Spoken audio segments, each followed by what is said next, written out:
Hey hello guys, welcome back to my YouTube channel আর সবাইকে happy new year. প্রায় 2023-এ first blog, তবে আজকে সেইভাবে ব্লগ করতে পারছি না, কাকু কাকিমাদের সাথে এসেছি। তো কৌশিক রয়েছে আমার সাথে, চলে একবার। Hi guys. সো এখন আমাদের আজকে ডেস্টিনেশন হচ্ছে শান্তিনিকেতন। আর শান্তিনিকেতন অলরেডি এসে গেছি, এখন সোনাঝুরি হাটে। সোনাঝুরি ঘুরে আমরা এরপর যাব মেনলি শান্তিনিকেতনে। সো এখানে দূর দিয়ে স্টার্ট করেছি। শান্তিনিকেতনে আজকে রবিবার প্রচুর ভিড় রয়েছে, সো ভিডিও বেশি করা যাচ্ছে না। সো দেখা যাক একবার। সো এই মুহূর্তে আমরা এগোচ্ছি শান্তিনিকেতনের সোনাঝুরি হাটের ভেতর দিকে। কতটা ভেতরে যাওয়া যায়, কারণ বেশি মনে তো হয় না যাওয়া যাবে। অসাধারণ ফিলিংস সোনাঝুরি হাটে। আজকে প্রচুর ভিড় রয়েছে সোনাঝুরি হাটে, আজকে দারুণ লাগছে, দারুণ।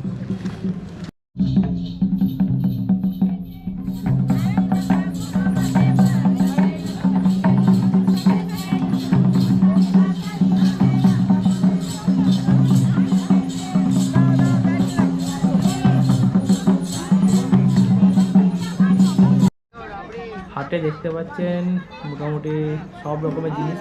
ছেলেদের সেরকম তেমন কিছু নেই প্রোডাক্ট, বাট মেয়েদের কিন্তু কানের দুল, হার, শাড়ি, চুড়িদার, ব্লাউজ, মানে হেন জিনিস নেই যে পাওয়া যাচ্ছে না এখানে।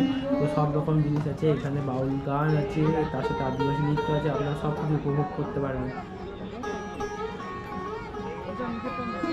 আমাদের দূরে তোলে, এই ফোনে তোলে, এই ফোনে তোলে, তারপরে তোমার বসে যে এমনি খিট গেলে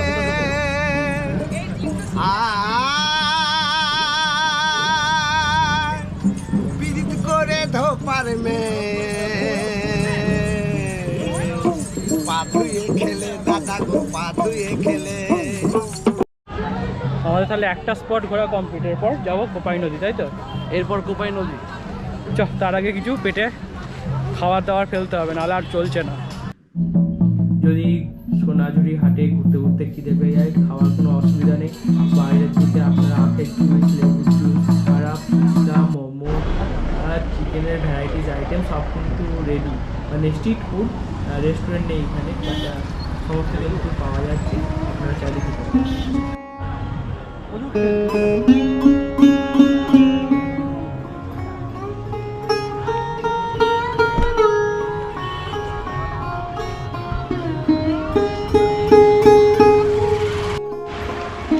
সেকেন্ড স্পট কোপাই নদী, বাট জল নেই খুব একটা, বর্ষাকাল ছাড়া জল থাকে না এখানে। তো একটু যাবি কৌশিক?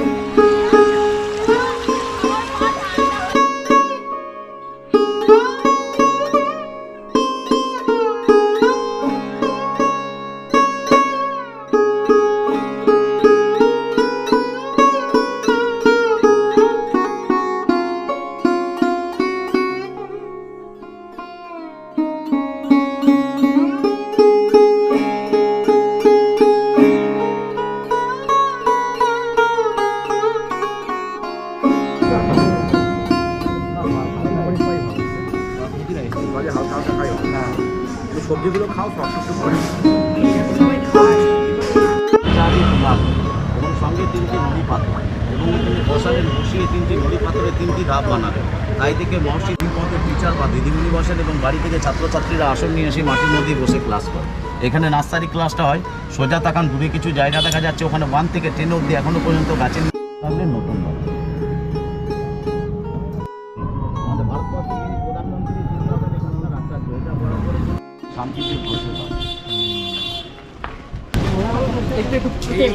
যে বাড়িটির সামনে রয়েছে, এই বাড়িটির নাম হচ্ছে প্রতীচি। কার বাড়ি তোমরা কিন্তু কমেন্ট বক্সে জানিও। এটাই কিন্তু তোমাদের একটা হচ্ছে কোশ্চেন থাকলো আমার পক্ষ থেকে। এই মুহূর্তে আপনারা দেখতে পাচ্ছেন ছাতিমতলা, লাল বীরভূমের লাল মাটির পথে ডিজাইন করে বানানো আছে সেই ছাতিমতলায়, যেখানে রবীন্দ্রনাথ বসে পড়াশোনা করতেন এবং ছাত্রদের পড়াতেন।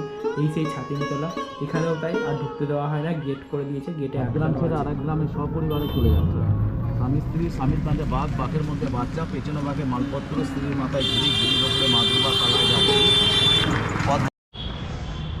আজকে আমাদের থার্ড স্পট শান্তিনিকেতন ঘুরছি। এখন আর ঢুকতে দেয় না আগেকার মতো, সো ফিলিংসটা পাওয়া যাচ্ছে না। ওই যেটুকুনি হয় ঘোরার জন্য ঘুরছি। এবার ঘুরে টুরে এখান থেকে বেরিয়ে যাবো। ভালো লাগছে না খুব একটা, কারণ আর ঢুকতেও দেয় না, হেঁটে হেঁটে ঘুরতেও দেয় না। তো টোটো করে যেটুকুনি ঘুরে দেখিয়ে দিচ্ছে বাইরে থেকে, ওইটুকুনি। এই মুহূর্তে আমরা এগিয়ে যাচ্ছি শান্তিনিকেতন গৃহের দিকে। এই গৃহে কিন্তু রবীন্দ্রনাথ ঠাকুর থাকতেন। আর এই যে শান্তিনিকেতন গৃহ, এইটা থেকেই কিন্তু নাম এসছে পুরো শহরটা শান্তিনিকেতন বা বোলপুর শান্তিনিকেতন যেটা বলা হয়। তো এই গৃহে আগে আমার পুরোনো ভিডিওতে আপনারা দেখতে পাবেন যে আমরা ঘুরে একদম কাছ থেকে দেখে এসেছিলাম, বাট এখন কিন্তু আর সেই রকমভাবে দেখানো যায় না।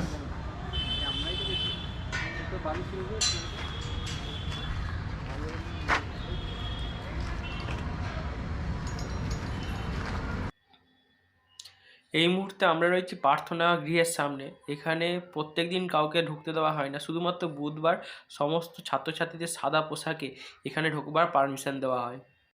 নাম হচ্ছে তালুক বাজ বাড়ি। এই বাড়িটিকে কেন্দ্র করে রবীন্দ্রনাথ ঠাকুরের কবিতা তাল গাছ এক পায়ে দাঁড়িয়ে মারে আকাশে, এই কবিতাটি তাল গাছ অবলম্বন করে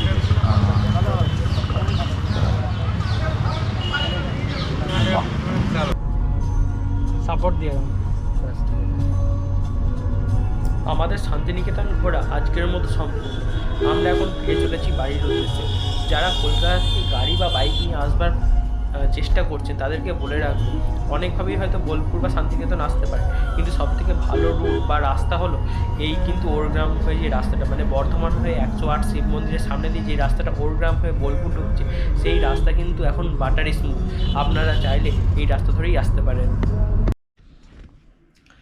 সো আমরা পৌঁছে গেছি বাড়ি 5:30টার সময়। তো ওখানে আমরা ভিডিওটা শেষ করিনি বা শেষ করতে পারিনি, গল্প করতে করতে আর যেটা হয়নি তাই বাড়ি এসে শেষ করতে হচ্ছে। আর এখন মোটামুটি দেখতে পাচ্ছেন 9:30 পৌনে 10টা বাজছে। তো সারাদিন ঘুরে টুরে টায়ার্ড হয়ে গেছিলাম। তো যে শান্তির খোঁজে শান্তিনিকেতনে যাওয়া আমাদের সেই আশা কিন্তু সফল হলো না, কারণ ওখানে গিয়ে সোনাঝুরি হাট ভালো লেগেছে, ভিড় আছে বাট ভালো লেগেছে, কোপাই নদী ভালো লেগেছে, বাট শান্তিনিকেতনের যে অনুভূতি যে আগে যেটা পেয়েছি আমাদের আগের ভিডিওতে যেগুলো আছে অলরেডি সব ডিটেলস দেওয়া, সেই ডিটেলস কিন্তু এবার দেখাতে পারলাম না, কারণ পুরো জিনিসটাই কিন্তু একটা টোটোতে সাইড দিয়ে ঘোরাচ্ছে, বাউন্ডারির মধ্যে কিন্তু ঢুকতে দিচ্ছে না শান্তিনিকেতনে। সো সেই অনুভূতিটা কিন্তু আসছে না আগেকার যে অনুভূতিটা ছিল।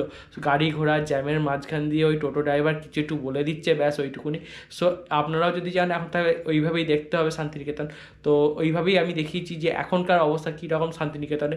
সো ভিডিওটা যদি ভালো লাগে তাহলে একটা অবশ্যই লাইক করুন, কমেন্ট করুন, আর চ্যানেলটিকে ভালো লাগলে অবশ্যই একটা সাবস্ক্রাইব করুন।